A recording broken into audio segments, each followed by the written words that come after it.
ना पता रहे मोहब्बत के अंजाम ऐसन होई, ना पता रहे मोहब्बत के अंजाम ऐसन होई। 2 दिन खुशी के बदले दिल सारा उम्र रोई। दिल हमारे टूटल, सब कुछ लूटल, तू ही बतावा का करी।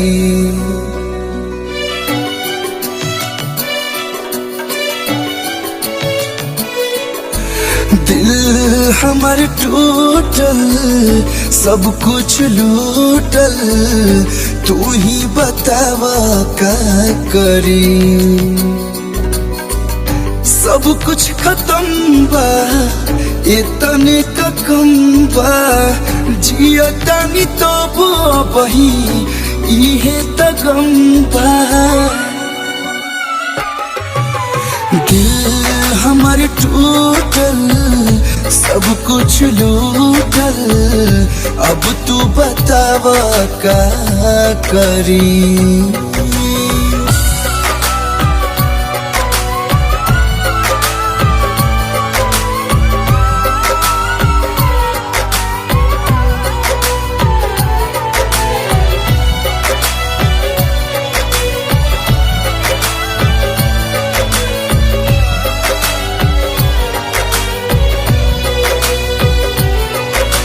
आदत लगा के आपन चली जाइबू, कब सोचले न रही तू रोइबू।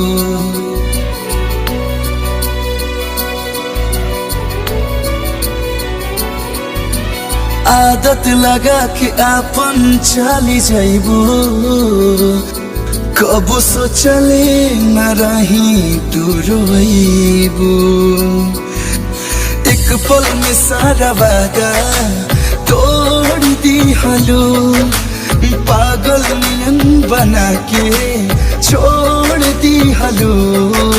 अकेल कके गईलू, निक बड़ा खईलू, तू ही बतावा का करी। दिल हमारे टूटल, सब कुछ लूटल, तू ही बतावा का करी।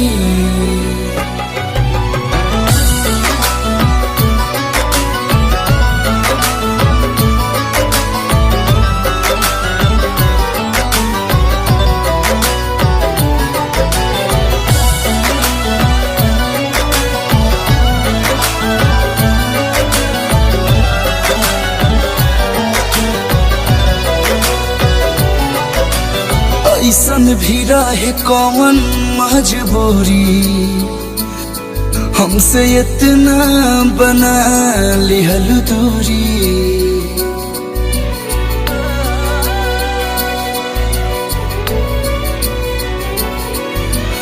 ऐसन भी रहे कौन मजबूरी, हमसे इतना बना लिहल दूरी।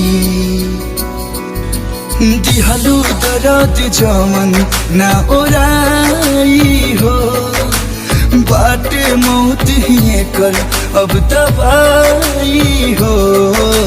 जियल न चाहता, सांस ना हो रहता, तू ही बतावा का करी। दिल हमारे टूटल, सब कुछ लूटल, तू ही बतावा का करी।